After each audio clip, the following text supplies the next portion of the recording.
Do you ever feel pressure throughout the years of, like you just said, people looking to you for the direction of the songwriting? Because you've described yourself, you're not a terribly prolific writer. You will write 10 to 12 songs over a course of many years, and then those are kind of the 10 to 12 songs we get on the Crows record.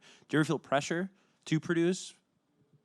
I guess. I mean, I need to do it all the time, so we have work. And when I get tired of it and don't do it for a few years, we don't make records, which isn't good. You know, like I haven't written much the last few years. I went to England, shaved my head, and ended up going and staying out at my friend's farm for about a month, most of August over there, and I wrote a lot. I got a piano and just like an electric piano, and I just set it up in this room there. And for about half that time, I was completely alone on this farm in the middle of nowhere. There was no one around except for me and some dogs, and I wrote an EP's worth of songs, 4 or 5 now, that I think we're ready to record after New Year's. But it took that, like, I just wasn't writing. Was that symbolic for you artistically, the shaving the head and just kind of distancing yourself for a little while from people?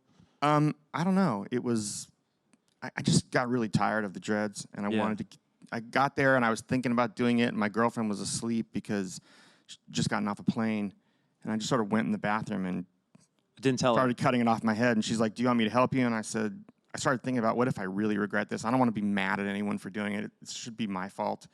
I was like, no, just get some sleep. And I cut them all off and shaved it and took a shower and came back and went, she's like, wow, that actually looks kind of good. Then I walked outside the next morning and my head nearly froze off. I didn't realize that you need had to feel so weird, right? It was very strange, and it was London, so it was really cold. Yeah. And I wasn't prepared for what life was like without that stuff on my head. Yeah. So I nearly froze. I went and bought hats. At the risk of a silly question, do you feel differently now when you're making art? I don't know about when I'm making art. I haven't made a whole lot of it since I shaved my head.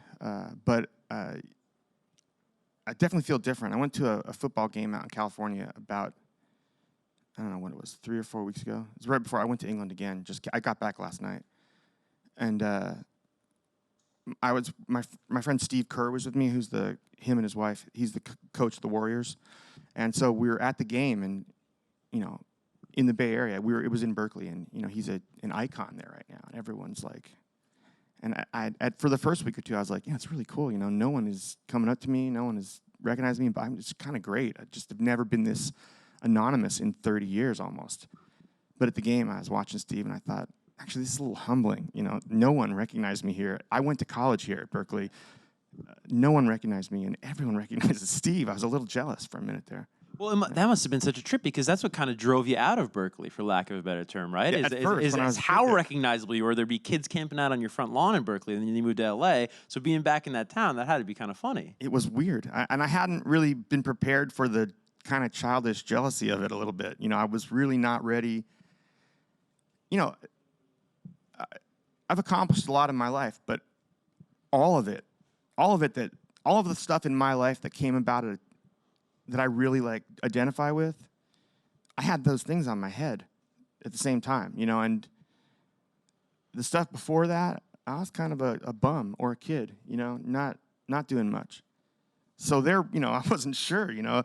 Look, it's silly to think that your hair has anything to do with like making music, but you know, but I had no evidence to the contrary either. I've never made any music without that stuff on my head, really. So it was a little weird. You know, it definitely had a moment of, nah, don't worry about it. It's fine. You can shave your head. It doesn't have anything to do with anything. Right. But you never know. No. In the oddest of ways, was it almost like a return to origins?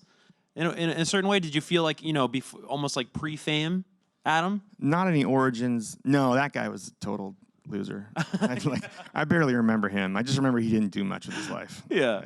The other guy, this guy, if I'm still that guy. Yeah. He's great. He's done all kinds of shit. Right. No, I don't know. I haven't the slightest idea what it's not a return to that. It's like it feels like a new thing. It mostly just feels like that must be so awesome, though. The best thing about it is you can just walk up to a sink and wash your hair. Yeah.